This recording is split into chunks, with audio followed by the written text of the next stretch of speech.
Hello students, welcome to topper choice. So आज हम करने वाले हैं क्लास 10th की एप्लीकेशन ऑफ ट्रिग्नोमेट्री फिनिश। दो तीन ही क्वेश्चन बचते हैं, देखते हैं क्या क्वेश्चन है। तो आज का पहला सवाल, ठीक है, क्या दे रखा है? फ्रॉम का मतलब आपको पता है, जिस पॉइंट से कोई भी चीज़ ले रखें या फिर कुछ भी करते हैं वो होता है। क्या रखा है? From the top of the 7 metre high building. एक 7 मीटर हाई बिल्डिंग है। चलो बिल्डिंग बनाते हैं सबसे पहले, ठीक है। तो इसको ले लेता हूँ, 7 मीटर हाई बिल्डिंग है, ठीक है। तो ये आ जाएगा हमारा 7 मीटर। इसके टॉप से एंगल ऑफ एलिवेशन बन रहा है। जैसे कि आपको पता है एंगल ऑफ एलिवेशन क्या होता है। आई लेवल से अगर हम ऊपर देखते हैं तो एंगल ऑफ एलिवेशन बनता है, और आई लेवल से अगर हम नीचे देखते हैं तो एंगल ऑफ डिप्रेशन बनता है, राइट। तो इस 7 मीटर हाई बिल्डिंग से एलिवेशन बन रहा है, मतलब कुछ ऐसा बनेगा। वो कंफर्म करना, क्या कुछ वो ऐसा बनेगा तभी वो एंगल ऑफ एलिवेशन आएगा। अब यहाँ पे फ्रॉम लिखा हुआ है तो इसके टॉप से आएगा वो, ठीक है, कुछ ऐसा बनेगा, ठीक है। टू द, यहाँ पे लिखा हुआ है of the top of the cable tower, मतलब ऑब्वियस सी बात है केबल टावर जो होगा वो इससे बड़ा होने वाला है। तो केबल टावर मैं कुछ ऐसा बना दूं, केबल टावर कुछ ऐसा बन सकता है, ठीक है। तो ये आ गया केबल टावर। अब ये एक बात बताना, अगर यहां से एंगल ऑफ एलिवेशन बन रहा है तो यहां पे मेरे को एक डॉटेड लाइन बनानी पड़ेगी, ठीक है। मतलब एक हॉरिजॉन्टल लाइन बनानी पड़ेगी तभी एंगल ऑफ एलिवेशन आएगा। तो एंगल ऑफ एलिवेशन कितना बन रहा है यहाँ पे? कितना बन रहा है? 60 डिग्री बन रहा है, ठीक है। और क्या दे रखा है? एंगल ऑफ डिप्रेशन बन रहा है ऑफ इट्स फुट, मतलब इसी पॉइंट से एंगल ऑफ डिप्रेशन बन रहा है केबल टावर के फुट तक। तो इसका मतलब है कि यहां पे ये आएगा, ठीक है। तो इस कितना एंगल बन रहा है? ये 45 डिग्री बन रहा है, राइट। तो क्या कहता है ये कि हाइट ऑफ द टावर निकालनी है, हाइट ऑफ द टावर निकालनी है, ठीक है। निकालते हैं जी। एक बात मेरे को बताना, इसको अगर यहाँ पे मैं मिलाऊं तो 7 मीटर अगर ये है तो यहाँ से लेके यहाँ तक भी कितना होगा? 7 मीटर होगा, ठीक है। तो हमें पता है हम जब भी रेशियोस लगाते हैं हमेशा राइट एंगल ट्राइंगल पे लगाते हैं। अब यहाँ पे देखना, अच्छा हमें पता है कि जब भी हम ये लाइन लेते हैं ये हमेशा पैरेलल लाइन लेते हैं। तो अगर ये दोनों पैरेलल लाइन है और ये ट्रांसवर्सल लाइन है तो ये अगर 45 डिग्री है तो ये भी कितना होगा? 45 डिग्री। क्यों? ऑल्टरनेट इंटीरियर एंगल आ गया। अब जितना लेंथ ये है उतनी ही लेंथ ये होगी, क्लियर है। नेमिंग करते हैं, ये ए आ गया, बी आ गया, सी आ गया, डी, और इसको ई दे देते हैं, ठीक है। अगर हमने केबल टावर की हाइट निकालनी है, 7 मीटर तो है ही, अगर किसी तरह ये लेंथ निकाल लूँ, अगर मैं किसी तरह ये लेंथ निकाल लूँ तो क्या हो जाएगा? दोनों को ऐड कर देंगे और केबल टावर की हाइट आ जाएगी, राइट। तो टारगेट क्या है? सिर्फ ई सी निकालना हमने, ठीक है। शुरू करते हैं। सॉल्यूशन क्या आ जाएगा हमारे पास? पहले कौन सा ट्राइंगल उठाएंगे? चाहे आप ये वाला ट्राइंगल उठा लो चाहे ये वाला ट्राइंगल उठा लो, एक ही बात है, ठीक है। तो A B D, in triangle A B D आ गया। अब हमें ये चीज़ पता है, हमें बेस चाहिए और परपेंडिकुलर गिवन है। क्या बोला मैंने? हमें बेस चाहिए और परपेंडिकुलर गिवन है। तो बेस और परपेंडिकुलर का कॉम्बिनेशन कौन सा बनता है? tan का बनता है। तो tan का कौन सा एंगल आएगा? हमेशा एक्यूट एंगल लेके चलते हैं, तो tan 45 डिग्री आएगा, राइट। और tan क्या होता है? Perpendicular upon base. अब इस ट्राइंगल में परपेंडिकुलर हमारे पास क्या है? A B. बेस हमारे पास क्या है? डी बी, ठीक है। tan 45 की क्या वैल्यू होती है? 1। ए बी की क्या वैल्यू है? 7। डी बी निकालना है। तो अगर यहाँ पे क्रॉस मल्टीप्लिकेशन करूँ तो डी बी कितना आ जाएगा? 7 मीटर दे रखा है तो यहाँ पे भी 7 मीटर आएगा, ठीक है। अब हमें पता है कि डी बी और ए सी दोनों आपस में बराबर है। इसका क्या मतलब है? कि जितना डी बी आएगा उतना ही ए बी आएगा और दोनों की वैल्यू 7 मीटर आने वाली है, ठीक है। तो ये 7 मीटर आ गया, ठीक है। तो रहता क्या था निकालने के लिए? इसी रहता था निकालने के लिए, निकालते हैं जी, ठीक है। अब दूसरा कौन सा ट्राइंगल उठाऊंगा? इन ट्राइंगल ए सी ई, हमेशा राइट एंगल ट्राइंगल उठाते हैं, ए सी ई, ठीक है। तो सेम चीज, अगर हमारे पास बेस गिवन है, परपेंडिकुलर निकालना है, तो ये कॉम्बिनेशन हमारे पास सिर्फ tan में मिलता है। और कौन सा एंगल लूँगा? एक्यूट एंगल 60 डिग्री, ठीक है, is equal to perpendicular upon base. Perpendicular की वैल्यू AC, बेस की वैल्यू AC। tan 60 की क्या वैल्यू होती है? √3। tan 60 की क्या वैल्यू होती है? √3। EC की वैल्यू निकालनी है और AC की वैल्यू जो ये थी वही ये होगी। कितनी मीटर होगी? 7 मीटर होगी। 7 लिखो ना यहाँ पे। अब यहाँ पे क्रॉस मल्टीप्लाई करूँ तो 7√3 आ गया और ये AC आ गया, ठीक है। पर फाइंड तो ये नहीं करना था, फाइंड क्या करना था? Height of the tower, cable tower. तो इसका क्या मतलब है? हमें लास्ट में क्या करना पड़ेगा? अगर हमने क्या लिखना है यहाँ पे, हमेशा से सजा के लिखना होता है, रिक्वायर्ड हाइट ऑफ केबल, तो कहाँ गया? हाँ, केबल टावर। तो क्या होगा यहाँ पे? ध्यान देना, EC प्लस CD, इन दोनों का अगर मैं मिलाऊंगा तो टोटल आएगा। EC की क्या वैल्यू है? 7√3। CD की क्या वैल्यू है? 7। क्या यहाँ पे आंसर छोड़ देंगे? नहीं, 7 कॉमन लो यहाँ से, तो √3 + 1। अब यहाँ पे देखो कि सारी की सारी वैल्यूज मीटर में थी, तो लास्ट में यूनिट मेंशन करना जरूरी होता है। तो ये कितना आ गया? 7 मीटर। इसका क्या मतलब है? ये आएगी हमारी required height of the tower, right. तो बहुत इजी सा क्वेश्चन था, आई थिंक ऐसी कोई मुश्किल आपको आई नहीं होगी। हाइट निकालनी थी, 2 ट्राइंगल थे, साथ में हो गया, कर लो, ठीक है। तो फटाफट है, जो भी हाथ में आता नोट करो, हो गया।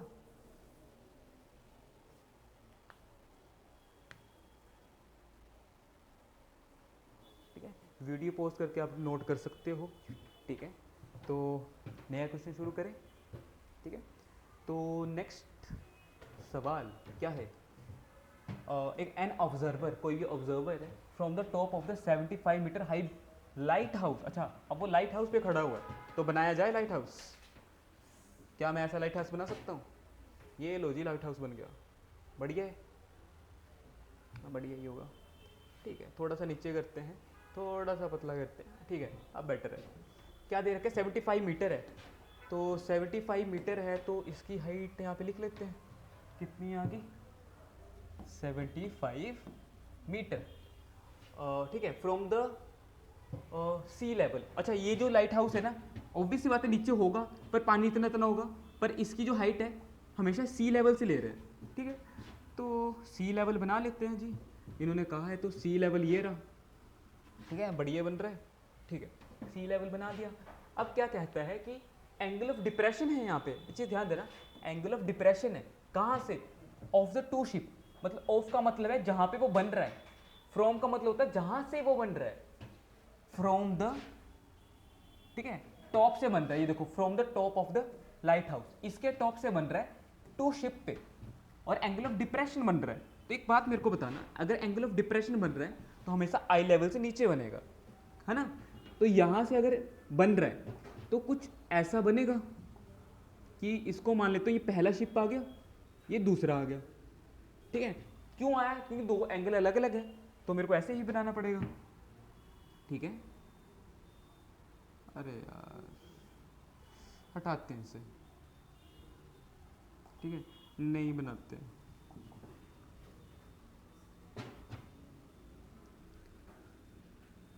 ठीक है, हो गया। तो हमारे पास एंगल ऑफ डिप्रेशन है, तो डिप्रेशन के लिए हमें यहाँ पे भी हॉरिजॉन्टल लाइन बनानी पड़ेगी, आई लेवल तो बनाने पड़ता है, फिर एंगल ऑफ एलिवेशन और डिप्रेशन डिसाइड होता है उससे, ठीक है। तो 30 एंड 45, अब मेरे को बताओ कि इन दोनों में से 30 कौन सा होगा, 45 कौन सा होगा? 30 ज़्यादा होता है या 45 ज़्यादा होता है? 45 ज़्यादा होता है ना। तो इसका क्या मतलब है? ये बड़ा वाला एंगल 45 होगा और ये छोटा वाला, ये वाला 30 होगा और ये वाला 45 होगा। इसका क्या मतलब है? ये अगर दोनों पैरेलल लाइन है, इस लाइन पे बन रहा है ना एंगल, तो इस लाइन पे आगे ये 45 बनेगा, ये 45 डिग्री बनेगा, और यहाँ पे 30 डिग्री बन रहा है, तो यहाँ पे आगे आके ये कितना बनेगा? 30 डिग्री बनेगा। हमने एंगल ऑफ डिप्रेशन को क्या बना लिया? एंगल ऑफ एलिवेशन बना लिया, ठीक है। अब यहाँ पे एक राइट एंगल ट्राइंगल है, हमें निकालना क्या है, find the distance between the two ships. अगर दो शिप्स का हमें डिस्टेंस निकालना है, सिर्फ इतना सा डिस्टेंस निकालना है। कैसे निकालने के, ध्यान देना, अगर मैं किसी तरह ये पूरा डिस्टेंस निकाल के इसमें से ये वाला डिस्टेंस माइनस कर दूं, तो ये डिस्टेंस अपने आप रह जाएगा। तो आपको दिखाई भी दे रहा होगा, अगर ये पूरा डिस्टेंस निकालना है तो ये पूरी ट्रायंगल कंसीडर करनी पड़ेगी मुझे। अगर ये पूरा डिस्टेंस निकालना है तो बड़ी वाली ट्रायंगल कंसीडर करनी पड़ेगी। उसमें से अगर छोटा डिस्टेंस माइनस करना है तो छोटी वाली ट्रायंगल कंसीडर करनी पड़ेगी। ठीक है, तो शुरू करते हैं। सॉल्यूशन क्या आएगा?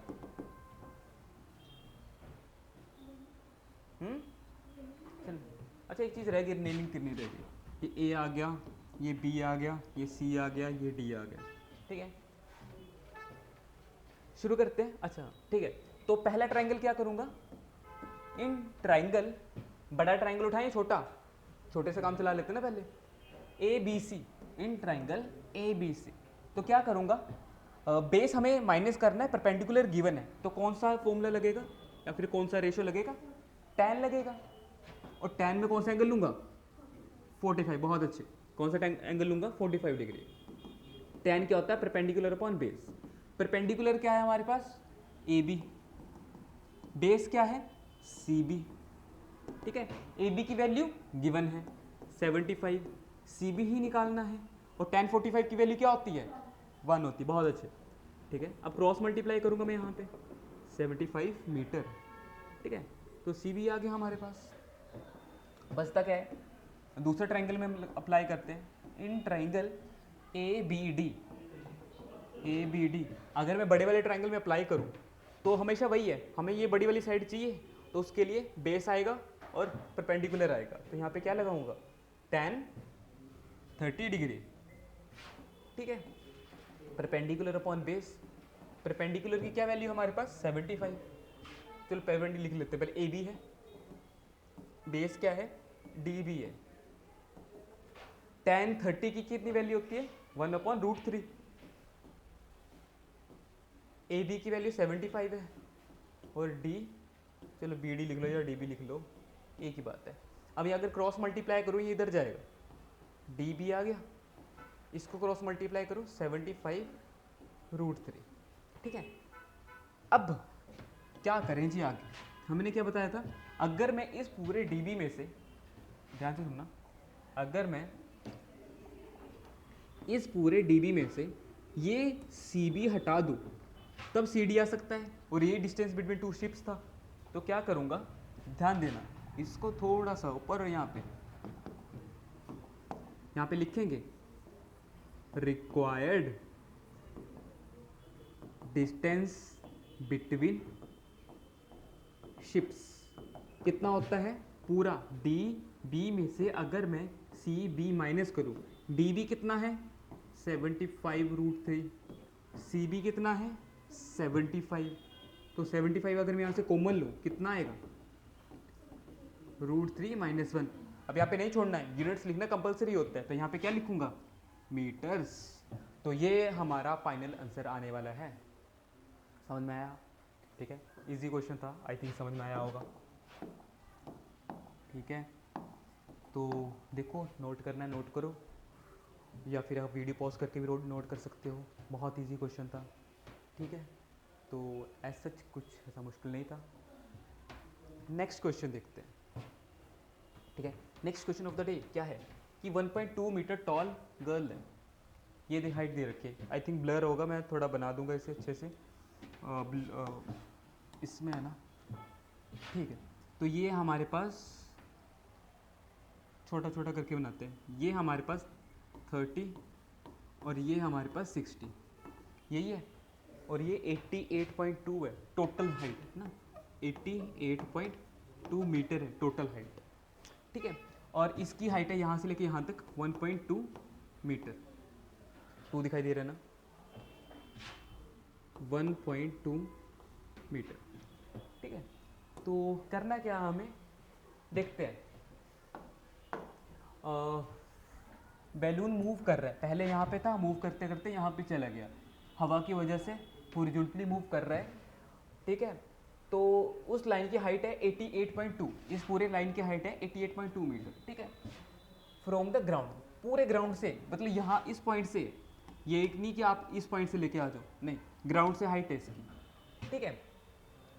The angle of elevation of the balloon from the eye level to the, इसके आई लेवल से जा रहा है, इस लाइन से जा रहा है। अगर लाइन, इस लाइन से एंगल ऑफ एलिवेशन आ रहा है तो एक बात बताओ कि जो 1.2 है और जो भी हम यहाँ पे ट्राइंगल बनाने वाले हैं वो इसी लाइन से आएगा। एक बात कंफर्म करना यहाँ पे, वो जो एंगल आएगा वो इसी लाइन से आएगा। तो एक ये लाइन बनेगी, एक ये लाइन बनेगी, एक ये लाइन बनेगी, एक ये लाइन बनने वाली है। तो यहाँ पे जो हम करने वाले हैं, ध्यान देना, ठीक है। तो अगर ये 1.2 मीटर है और ये पूरा 88.2 है, तो हमें तो बस ये वाली हाइट चाहिए होगी ना। तो वो हाइट कितनी है? अगर 88.2 से ये 1.2 यहाँ से हटा दूँ तो टोटल हाइट कितनी बची यहाँ पे? कहाँ लिखूँ इसे? इसको यहाँ पे लिखता हूँ, ये 88.2 और ये रिमेनिंग हाइट कितनी बची? पहले 2 हटाओ फिर 1 हटाओ, 87 बचा, ठीक है। अगर ये 87 है तो यहाँ से लेके यहाँ तक भी कितना होगा? 87 मीटर होगा, ठीक है। तो निकालना क्या है? Find the distance travel by the balloon. Same question पिछले वाले की तरह, हमें ये डिस्टेंस निकालना है। तो क्या करूँगा मैं? अगर इस पूरे डिस्टेंस में से, क्या बोला मैंने, अगर मैं इस पूरे डिस्टेंस में से ये डिस्टेंस माइनस कर दूँ तो रिमेनिंग डिस्टेंस आ सकता है। टारगेट वही है जो पिछली बार था, पहले पूरा डिस्टेंस निकालेंगे फिर ये माइनस कर देंगे, ठीक है। तो नेमिंग करते हैं, इसको ए नाम दे देते हैं, इसको बी नाम दे देते हैं, इसको सी, इसको डी, इसको ये वाले पॉइंट की बात कर रहा हूँ, इन पॉइंट्स की नेमिंग कर रहा हूँ मैं, इसको ई नाम दे देते हैं, ठीक है। क्लियर है? तो आगे क्या करते हैं? ट्राइंगल उठाते हैं, सॉल्यूशन शुरू करेंगे। इन ट्राइंगल, पहले बड़ा वाला ट्राइंगल ही पिक कर लेते हैं जो है B E D. B E D हमें पता है, हमें बेस चाहिए होगा और परपेंडिकुलर गिवन है, तो बेस और परपेंडिकुलर का कॉम्बिनेशन tan। और अगर हम बड़ा वाला ट्राइंगल उठा रहे हैं तो बड़े वाले ट्राइंगल में एंगल क्या बन रहा है? 30। तो यहाँ पे क्या यूज़ करूँगा? tan 30 is equal to perpendicular upon base, जो कि परपेंडिकुलर की वैल्यू है हमारे पास BE और बेस है हमारे पास DE। बड़ा वाला ट्राइंगल लिया ना हमने, और tan 30 की क्या वैल्यू होती है? 1/√3। Very good. और BE कितना आएगा जो हमने वहाँ पे माइनस करके निकाला है, और DE निकालना है। तो ऐसे क्रॉस मल्टीप्लिकेशन करेंगे तो क्या आ जाएगा? DE is equal to 87√3। बहुत अच्छे, और ये मीटर लगा देना यहाँ पे, ठीक है। इसके बाद दूसरा ट्राइंगल उठाते हैं, छोटे वाला। इन ट्राइंगल, छोटा ट्राइंगल क्या है? ACD। छोटा ट्राइंगल है ACD। सेम चीज़, अगर हमने DC माइनस करना है तो निकालना पड़ेगा, और परपेंडिकुलर गिवन है। तो सेम यहाँ पे क्या लगेगा? tan, जो एंगल यहाँ पे बन रहा है, बड़े वाले में क्या एंगल बन रहा है? 60। बड़े वाले में क्या एंगल बन रहा है? 60। तो यहाँ पे लगेगा tan 60 is equal to perpendicular upon base. तो परपेंडिकुलर की वैल्यू AC, बेस है हमारे पास DC, ठीक है। 60 की वैल्यू होती है √3। अरे √3। AC की वैल्यू 87 और DC नीचे आ जाएगा। क्रॉस मल्टीप्लिकेशन करेंगे, क्रॉस मल्टीप्लिकेशन करेंगे तो DC कितना आ जाएगा? 87/√3। ये ऊपर जाएगा, ये नीचे आएगा, कुछ नहीं तो 1 है। ऐसे ट्रीट किया करो। ये मीटर आ गया। पर हमें ये चीज़ तो निकालनी नहीं थी, हमें ये चीज़ तो निकालनी नहीं थी। हमें क्या निकालना है? Distance between two balloons. तो क्या करना पड़ेगा? माइनस करना है ना। तो यहाँ पे क्या लिखूंगा? Required distance between two balloons. तो क्या करना पड़ेगा? पूरे DE में से मेरे को माइनस करना पड़ेगा DC, तभी आएगा। और DE की वैल्यू कितनी है? 87√3। DC की वैल्यू कितनी है? 87/√3। अब 87 में यहाँ से कॉमन निकाल लूंगा, बचा क्या हमारे पास? √3 - 1/√3, ठीक है। अब एलसीएम ले लेते हैं। तो 87 यहाँ पे है, √3 से √3 अगर मल्टीप्लाई होगा तो 3 बनाएगा, या फिर एलसीएम की तरह देख लो इसे, ठीक है। ये नीचे √3 आ जाएगा। √3 आ जाएगा। बचा क्या यहाँ पे 87 2/√3। पर डिनोमिनेटर भी हम रूट नहीं रखते हैं, डिनोमिनेटर में भी रूट नहीं रखते ना, तो उसके लिए इसको रैशनलाइज करना पड़ेगा। बचा क्या 87 × 2/√3, √3/3। तो 87 × 2/3 × √3। अब ये कटेगा 6 9 और 29 × 2 होता है 60 से दोगे 58 √3 मीटर। तो रिक्वायर्ड आंसर हमारा ये आने वाला है। ठीक है, ये थोड़ी सी कैलकुलेशन करनी पड़ती है क्योंकि यहाँ पे कॉमन निकाल के √3 ये करना पड़ता है, उसके बाद √3 डिनोमिनेटर में है तो डिनोमिनेटर का क्या करना पड़ेगा, हमें रैशनलाइज करना पड़ेगा। फाइनल आंसर ये आने वाला है। ठीक है, बहुत सिंपल है, लास्ट में भी यही आने वाला है। आई थिंक कुछ ऐसा आपको मुश्किल नहीं लगा होगा। ठीक है, तो इजी है, आई थिंक इजी है ना। तो लास्ट क्वेश्चन बचा, मेरे ख्याल से लास्ट ही होगा ना। कितना क्वेश्चन है 14 है, 15 लास्ट क्वेश्चन आई थिंक, वो भी निपटा ही देते हैं, वो भी निपटा देते हैं। क्या है क्वेश्चन, अच्छा मैंने जगह छोड़ी थी, सॉरी यूज़ नहीं की मैंने, आगे भी जगह छोड़ी होगी मैंने, है ना 15 के लिए। हाँ, तो अगले पेज में कर देंगे, कोई दिक्कत नहीं। ठीक है, एक स्ट्रेट हाईवे है, होगा highway, foot of the tower. ठीक है, man standing at the top of the tower. ठीक है, टॉप, टावर के टॉप में वो खड़ा हुआ है, टावर बनाते हैं। ठीक है, तो कुछ ये है टावर, इसके टॉप पे एक आदमी खड़ा हुआ है और इसकी हाइट कितनी है नहीं दे रखी है ना। ठीक है, ऑब्जर्वर खड़ा हुआ है तो एंगल ऑफ डिप्रेशन बन रहा है इसके टॉप से। डिप्रेशन का जिक्र किया हुआ है यहाँ पे, ध्यान देना कौन सा बन रहा है, एंगल ऑफ डिप्रेशन बन रहा है इसके टॉप से। किस, कहाँ पे बन रहा है, ग्राउंड पे बन रहा होगा, यहाँ पे देखो लिखा होगा हाईवे पे बन रहा है। ठीक है, तो एंगल ऑफ डिप्रेशन बन रहा है यहाँ पे, तो ऐसा बनेगा। ठीक है, तो एंगल ऑफ डिप्रेशन बन गया। डिप्रेशन के लिए हमें एक हॉरिजॉन्टल लाइन भी चाहिए होती है, तो हॉरिजॉन्टल लाइन ये आ गई। कितने डिग्री का एंगल बन रहा है, 30 डिग्री का एंगल बन रहा है। क्या कहता है, which is approaching to the foot of the tower. तो यहाँ से टावर पे वो अप्रोच कर रही है कार। ठीक है, तो थोड़ा बड़ा बनाते हैं तो अप्रोचिंग अच्छी लगे, इसको मैं ऐसे बनाता हूँ। ठीक है, तो थोड़ा सा बड़ा करते हैं ये। ठीक है, अब ठीक है, अप्रोच कर रही है कार। अगर मान लो यहाँ थी पहले, अब यहाँ पे अप्रोच करती हूँ, यहाँ पे आ गई, तो क्या बोलता है, फुट ऑफ द टावर पे यूनिफॉर्म स्पीड से अप्रोच कर रही है। मतलब जब तक यहाँ से लेके यहाँ तक जो स्पीड थी, आगे भी आने तक स्पीड सेम रहेगी। ठीक है, अब उसको डिस्टेंस ट्रैवल करने में कितना टाइम लगा, 6 सेकेंड्स लगे। ठीक है, द एंगल ऑफ डिप्रेशन इस कार फाउंड टू बी 60। इसका क्या मतलब है कि यहाँ से जब यहाँ तक आई तो एंगल ऑफ डिप्रेशन क्या बन चुका था,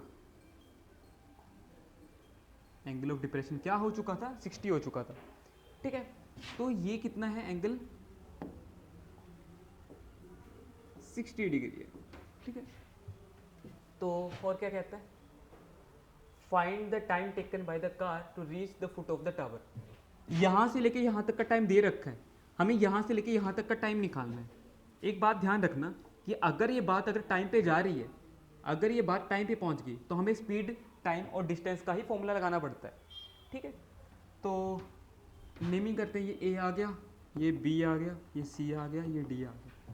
ठीक है, तो अगर इस लाइन पे 30 बन रहा है तो यहाँ पे 30 होगा, और इस लाइन पे 60 बन रहा है तो यहाँ पे भी 60 होगा, 90 डिग्री। ठीक है, तो शुरू करते हैं बिना किसी देरी के। जो भी हम अभी तक निकाल रहे थे, ए बी निकाल रहे, बी सी निकाले, जो भी निकाल रहे वो सारे के सारे डिस्टेंस थे, लेंथ मीन्स डिस्टेंस। ठीक है, तो फॉर्मूला क्या होता है हमारे पास, speed is equal to distance upon time.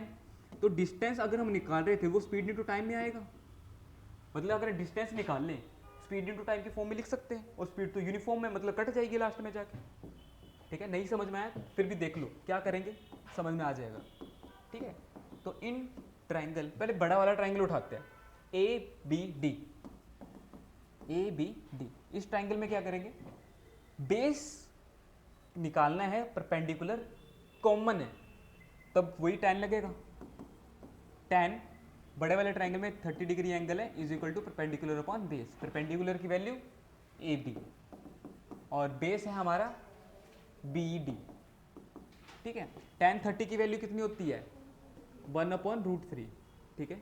और AD और BD, क्योंकि हमें कोई वैल्यूज ही नहीं दे रखी, ठीक है, तो वैसे ही लिखनी पड़ेगी। क्रॉस मल्टीप्लिकेशन करेंगे तो BD कितना आ जाएगा AD√3, ठीक है, आ गया। क्योंकि हम मिनट मीटर भी नहीं लिख सकते ना यहाँ पे, क्योंकि कुछ वैल्यूज ही नहीं है हमारे पास।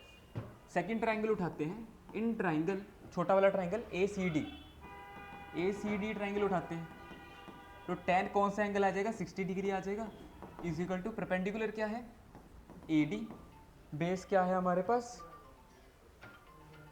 CD, ठीक है। तो tan 60 होता है tan 60 होता है √3 AD और CD, क्रॉस मल्टीप्लिकेशन करेंगे CD कितना आ जाएगा AD/√3, है ना। तो निकालना क्या था हमने, ध्यान देना यहाँ पे, CD निकालना था। और CD किस में निकालना था हमें, टाइम में निकालना था। तो अगर मैं डिस्टेंस निकाल के उसको स्पीड इनटू टाइम में कन्वर्ट कर दूं, स्पीड एलिमिनेट हो जाएगी। क्यों? क्योंकि यूनिफॉर्म है। कैसे करेंगे, CD निकालेंगे, ध्यान देना। CD तो आ ही चुका है, CD तो आ ही चुका है, इसको कुछ नहीं 1 है ना, तो क्या करते हैं AD की फॉर्म में निकालते हैं, ठीक है। इसको AD की फॉर्म में निकालते हैं, इसको मल्टीप्लाई करूंगा, AD कितना आ जाएगा √3 CD, है ना। AD की वैल्यू यहाँ पे पुट करते हैं, AD की वैल्यू यहाँ पे पुट करते हैं, BD क्या आ गया √3 CD, ठीक है, और यहाँ पे √3 आएगा, ठीक है। यहाँ पे BD आ गया, √3 इंटू √3 3 बनता है, ठीक है। और ये डिस्टेंसेस में आ रहा है, ठीक है। तो उसको स्पीड इंटू टाइम में कन्वर्ट करूँगा, स्पीड BD की इंटू टाइम BD का, 3 इंटू स्पीड CD की टाइम CD का, ठीक है। क्या करना पड़ेगा, टाइम, स्पीड से स्पीड कट होगी, क्यों? क्योंकि यूनिफॉर्म स्पीड है, दोनों की बराबर है। तो BD में जितना टाइम लगा, BD में जितना टाइम लगा वो CD में आएगा। तो BD, इसको हम ब्रेक कर सकते हैं ना, BD टाइम को ब्रेक कर सकते हैं, time BC plus time CD, और ये 3 टाइम्स CD, क्योंकि दोनों टाइम था ना, इकट्ठा टाइम तो हमें पता नहीं है। तो time of BC is equal to 3 time of CD minus time of CD, ठीक है। 2 से 1 गया, 3 से 1 गया, 2 बचा, टाइम ऑफ CD और ये टाइम ऑफ BC। अब BC में हम बताया 6 सेकेंड्स लिए इसने, BC में कितना टाइम लिया इसने, time of BC distance travel करने में CD 6 सेकेंड्स लिया है। तो हमें टाइम टेकन बाय CD में निकालना, तो 6/2 कितना होता है, कट के 3 आ जाता है, ठीक है। तो ये सेकंड्स में था टाइम, तो ये वाला टाइम भी सेकंड्स में होगा। इसका क्या होगा, मतलब टाइम DC या फिर CD डिस्टेंस ट्रैवल करने में कितना टाइम लिया वो आएगा 3 सेकेंड्स आएगा, बस। और कुछ नहीं था रीज़न कट करने का, यूनिफॉर्म स्पीड के अलावा। स्पीड यूनिफॉर्म थी, मतलब एक जैसी स्पीड थी, तो यहाँ पे कट हो गया, ठीक है। तो फाइनल आंसर क्या आ गया, यहाँ पे लिखना है, क्या लिखना है, ये पूरा time taken by the car to reach the foot of the tower from the point is equal to 3 seconds. अब ये आंसर फाइनल आएगा, ठीक है। आई होप आपको ये क्वेश्चन समझ में आया होगा। तो इसी ही क्वेश्चन के साथ हमारी जो भी एक्सरसाइज है वो फिनिश होती है। तो मिलते हैं नई एक्सरसाइज में, नई वीडियो में, नए चैप्टर के साथ। Thank you.